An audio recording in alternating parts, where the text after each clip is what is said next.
Haleluya. Mari kita buka di dalam kitab Lukas pasal 9 pada ayat yang ke-45. Amplified Bible berkata, mari kita baca sama-sama, ada di layar di belakang saya, saudara bisa membacanya. Mari, 2, 3. Tetapi mereka tidak mengerti tentang apa maksudnya.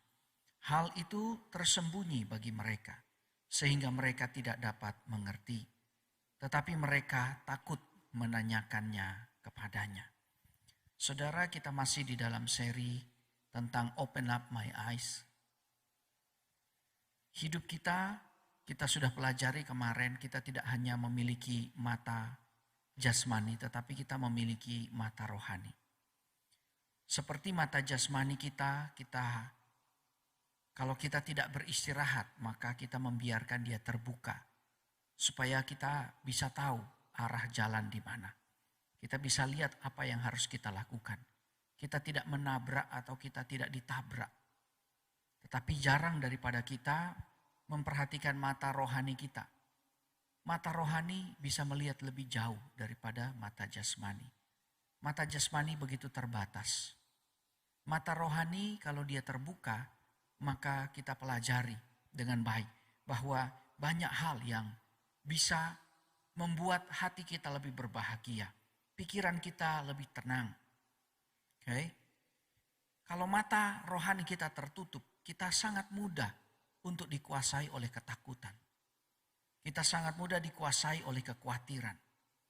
Nah, manfaat dari puasa kita sudah lihat kemarin adalah membuka mata rohani kita di dalam melihat 3 hal penting yang kita sudah lihat kemarin. 3 hal penting dalam hidup kita yang disediakan Tuhan bagi kita.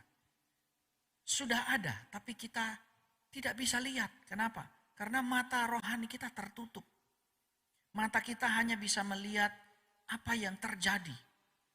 Dan kemudian kita takut. Tapi mata kita, kalau mata rohani kita terbuka, maka kita bisa lihat apa yang disediakan Tuhan di dalam keadaan yang sama itu. Di dalam keadaan yang menakutkan itu. Mata kita bisa melihat arah yang disediakan Tuhan. Ketika kita tidak menemukan arah kita. Ya, dan mata kita bisa melihat perlindungan Tuhan. Ketika kita dirundung bahaya maut. Kita pelajari bagaimana mata kita bisa melihat apa yang disediakan Tuhan. Ketika kita mengalami kekurangan. Saudara. Nah, apa yang kita pelajari di hari Kamis, saya ingin menyelesaikannya pada hari Kamis ini juga. Dan kita akan lanjut ke dalam bagian yang keempat. Yaitu kalau kita pelajari tentang yang tadi, mata rohani kita kalau terbuka kita bisa melihat apa yang disediakan Tuhan. Perlindungan Tuhan. Ya, dan kemudian kita bisa melihat arah jalan yang Tuhan mau. Nah, ini yang keempat, mari kita perhatikan. Lukas pasal 24. Lukas 24 ayat 31 Amplified Bible berkata, saat itu mata mereka terbuka dan mereka pun mengenal Yesus, tetapi ia telah menghilang. Saudara, murid-murid Tuhan pada waktu Tuhan itu mati di atas kayu salib, mereka semua kocar-kacir. Mereka semua dipenuhi ketakutan oleh apa yang mereka lihat dengan mata mereka. Mereka berpikir bahwa inilah penyelamat Raja Israel yang akan membebaskan Israel dari belenggu penjajahan Romawi. Tapi mereka melihat itu tidak terjadi. Orang yang mereka banggakan malah mati di atas kayu salib.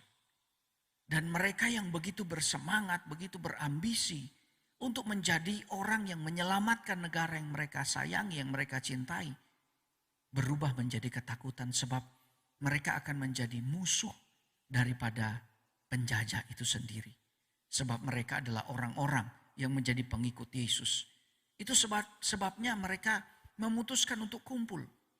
Kumpul lalu kemudian terakhir mereka akan pisah, gitu ya. Tapi ketika mereka kumpul di situ, tidak juga semua terkumpul. Ada yang tidak sempat kumpul.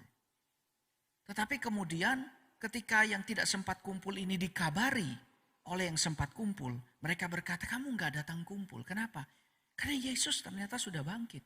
Bahkan Thomas sendiri pun itu kemudian tidak ada.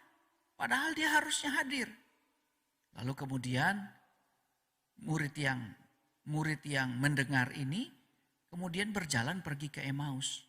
Bertemu dengan salah satu murid juga. Dan mereka berdua berjalan. Tanpa disadari tiba-tiba ada orang yang ikut berjalan dengan mereka. Bercerita. Ketika mereka dengar cerita daripada orang ini, hati mereka mulai timbul semangat lagi. Setelah mereka ketakutan, mereka tidak punya harapan, mereka mulai ada semangat lagi. Ada harapan lagi. Dan kemudian ketika mereka sudah mendapatkan hal itu, mereka begitu senang. Mereka tiba sudah sore di Emmaus. Lalu kemudian mereka memaksa orang ini untuk ada dengan mereka. Untuk menginap. Dan orang ini mengiyakan. Dan ketika tiba waktu makan malam, kira-kira jam 7, setengah 8 mungkin, paling lat. Mereka melihat bagaimana orang ini memecah roti. Di situ mata mereka terbuka. Mereka baru sadar ini ternyata Tuhan Yesus sendiri. Jadi saudara, ketika mata kita tertutup, kita tidak bisa melihat ya kunjungan Tuhan yang menyegarkan. Tapi kalau mata kita terbuka, kita bisa melihat kunjungan Tuhan yang menyegarkan. Saudara, banyak kali kita berdoa, itu hanya menjadi seperti doa yang kita rapal, doa yang kita hafal. Kita tidak merasakan ada kesegaran dalam kehidupan kita. Kita tidak merasakan ada pemulihan yang terjadi dalam hidup kita. Kalau kita sudah seperti ini, kita perlu masuk doa puasa. Tidak hanya ketika kita dalam keadaan membutuhkan. Seperti Hagar. Kita dalam keadaan tidak tahu jalan, arah kemana kita harus jalan. Kita perlu puasa. Kita juga tidak perlu menunggu sampai kita berada dalam bahaya untuk bisa melihat Tuhan itu menolong kita. Tapi sometimes ini adalah hal yang penting. Kita sudah tidak segar lagi. Secara rohani kita sudah tidak segar. Keinginan kita untuk berbakti sudah menurun. Ya, saya tahu tidak mudah, saudara. 2 tahun. Ya, dan kita mengalami kesulitan yang sangat besar. Kita ingin ibadah, kita rindu ibadah. Dan kita tidak bisa ibadah. Tetapi kemudian apa? Hal ini berlangsung begitu lama. Sehingga apa? Kerinduan itu pudar. Banyak orang, banyak jemaat masih selalu rajin memberikan persembahannya, persepuluhannya. Ya, korban-korban khusus mereka, ucapan syukur mereka, ya, buah sulung mereka. Tapi mereka tidak hadir di gereja. Kenapa? Tidak bisa disalahkan. Sebab apa? 2 tahun. Saya saja untuk ya tidak cuma saya, maksudnya ini adalah perhitungan umum psikologi bahwa kalau kita mau mulai sesuatu yang baru, kita cuma butuh 2 minggu untuk menyesuaikan diri.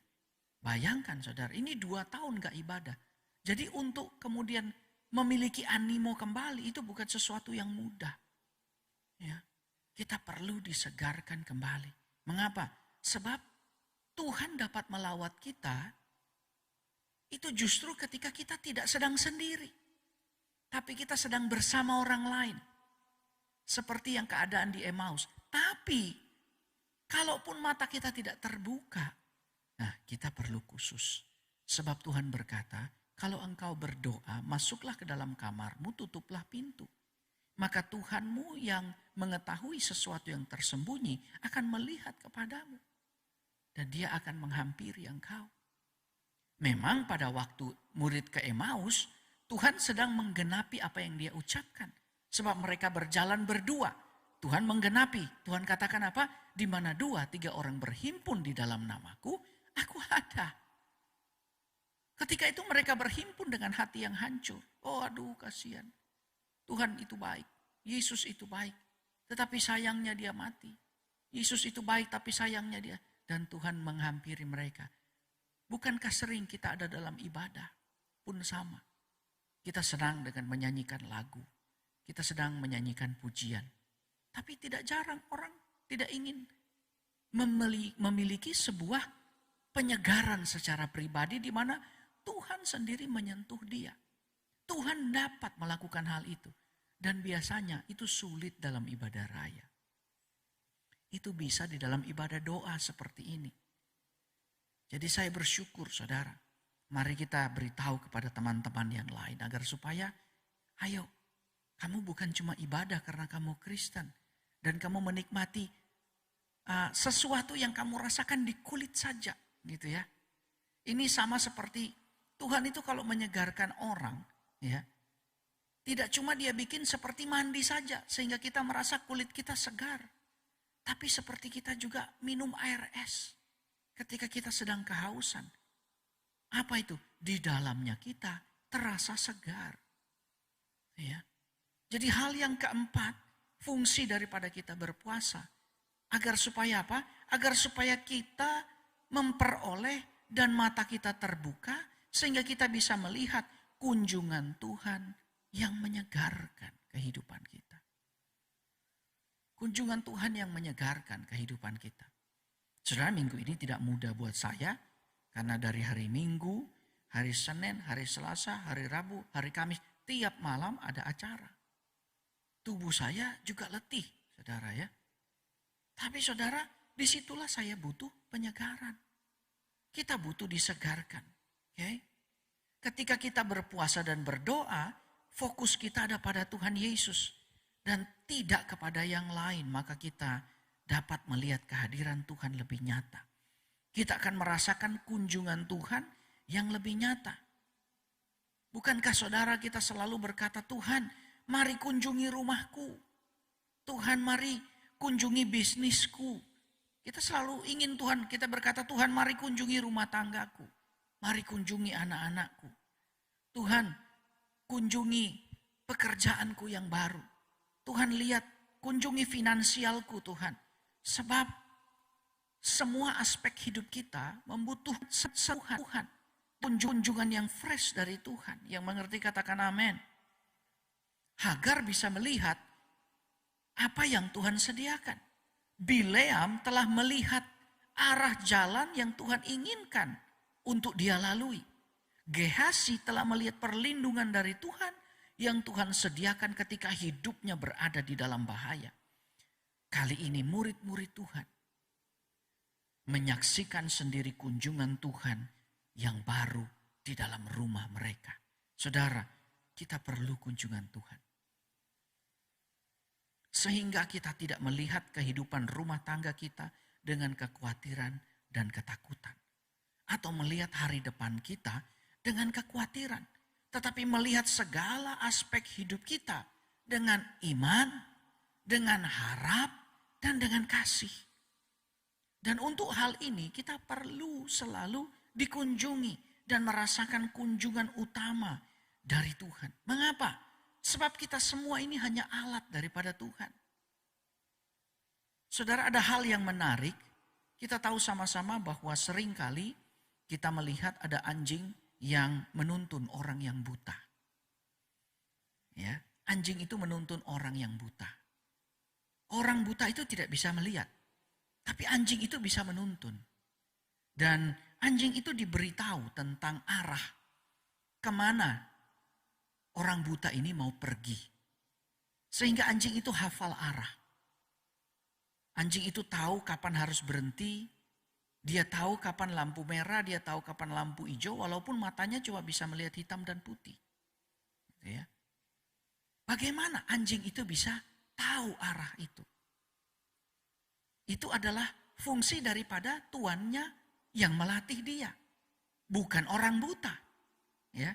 Tuan yang melatih anjing ini yang membukakan mata daripada anjing itu sendiri. Di mana anjing itu tidak melihat dari kacamatanya dia sendiri. Dia tidak berjalan seperti kacamatanya dia. Dia tidak berjalan dalam pandangannya dia yang pendek, yang rendah. Tapi dia diajar untuk bisa memandang seperti tuannya memandang.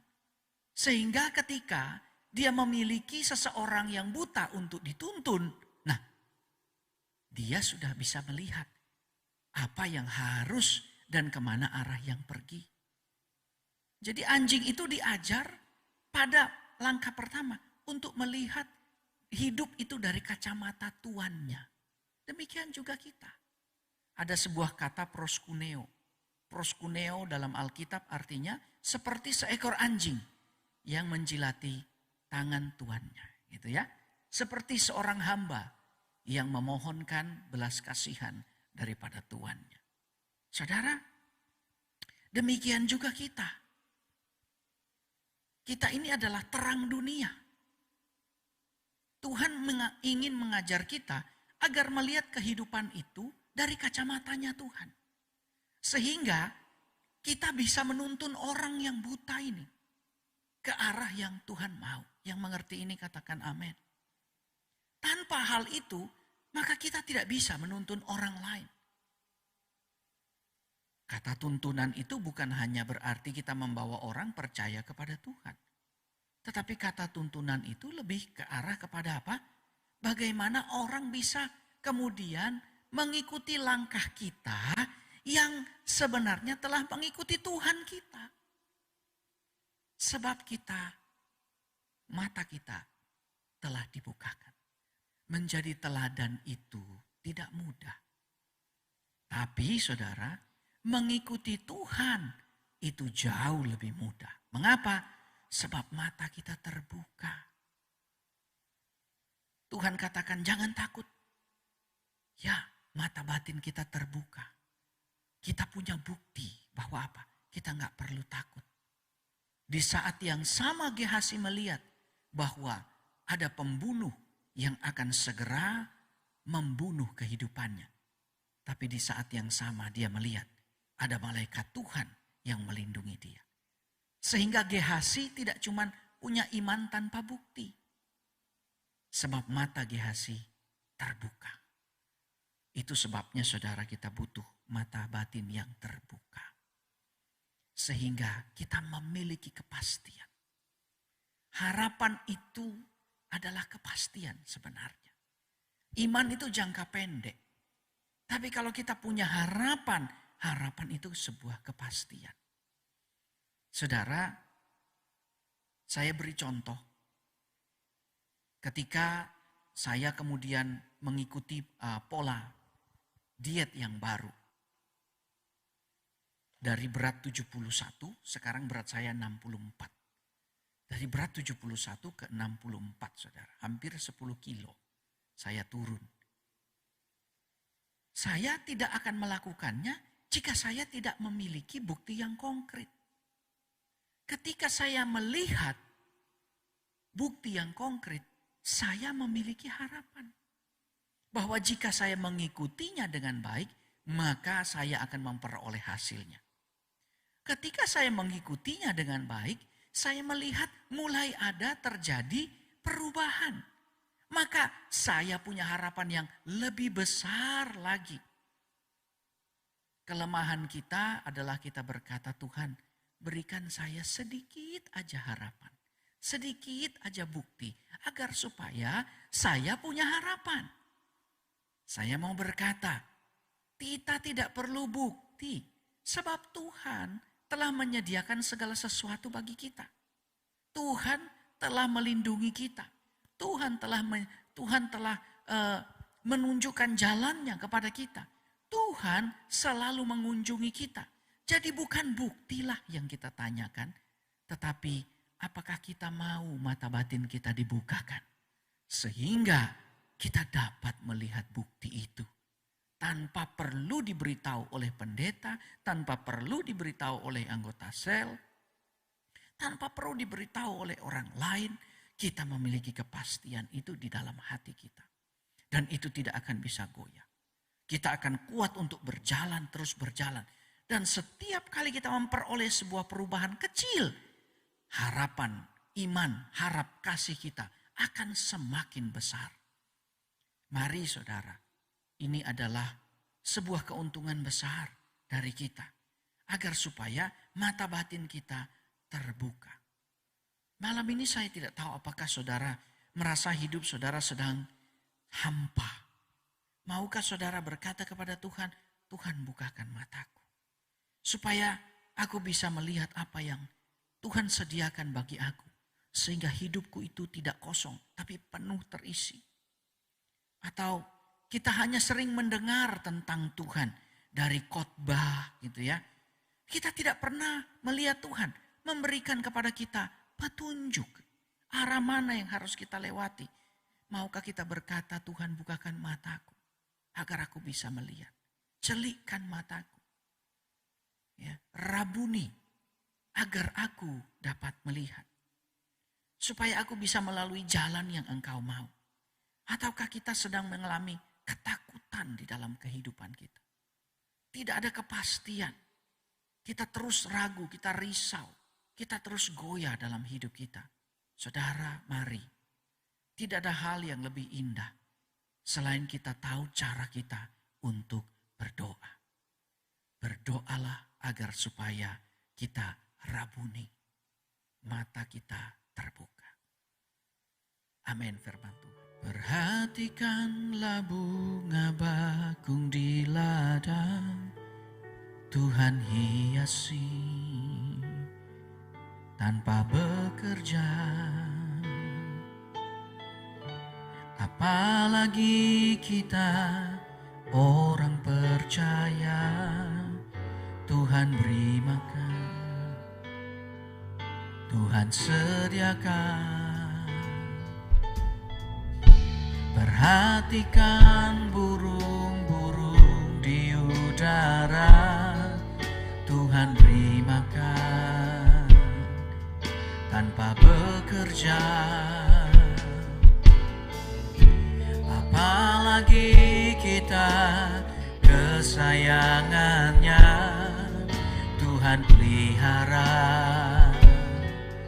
Tuhan sediakan.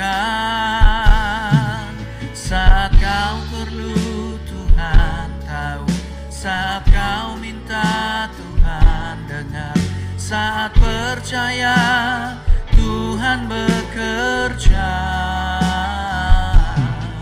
Saat menangis Tuhan tahu, saat berdoa Tuhan dengar, saat bersyukur Tuhan Mari kita bangkit berdiri sama-sama. Perhatikanlah.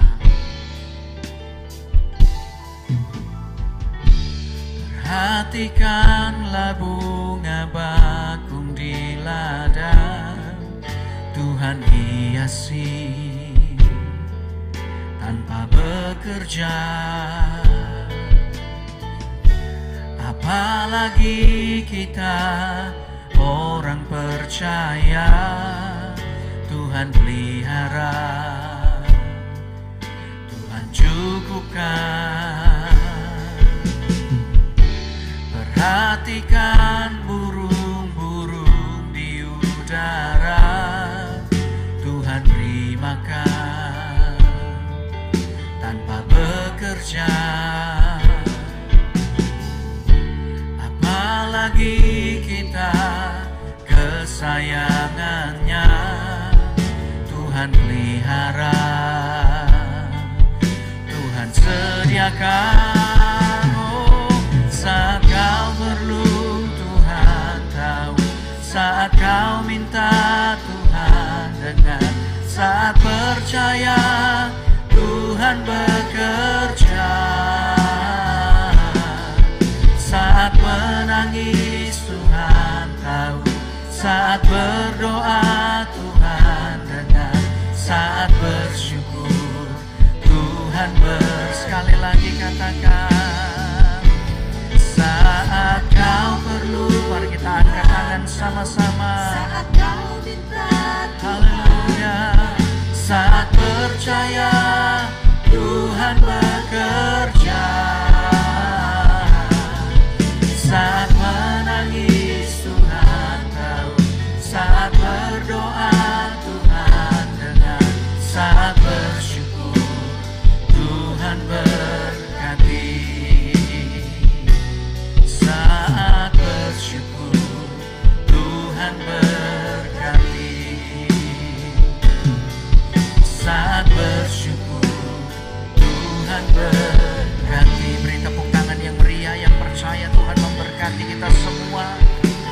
Haleluya.